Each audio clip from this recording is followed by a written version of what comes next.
Hello. না বকা দিবে। বলবো মা, তোমাকে যে কথাটা বলবো সেটা হলো তুমি খুব কিউট। বিশেষ করে তুমি যে উল্টাপাল্টা সেলফি তুলো, মাথা কাটা পড়ে যায়, মুখ ফ্রেমের বাইরে চলে যায়, আমার ভীষণ কিউট লাগে। এই সেলফির জন্য আর বাকি সবকিছুর জন্য তোমাকে আমি ভালোবাসি, অনেক ভালোবাসি। মা, তোমার গান যে আমার কি ভাল লাগে। ইভেন তুমি যে যখন তখন গুনগুন করে ওঠো, এটাও অদ্ভুত একটা মেলোডি। তুমি আমার বিগ ইন্সপিরেশন মা।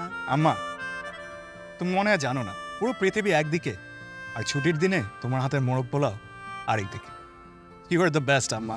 মা প্লিজ প্লিজ প্লিজ আমাকে একটু গেম খেলতে দিবা, আমি আরো ভালো রেজাল্ট করব। আমার ভালো লাগে যখন তুমি আমাকে একটু টিভি দেখতে দাও। লাভ ইউ মা। আম্মা, তোমাকে দেখলে খুব প্রাউড ফিল হয়।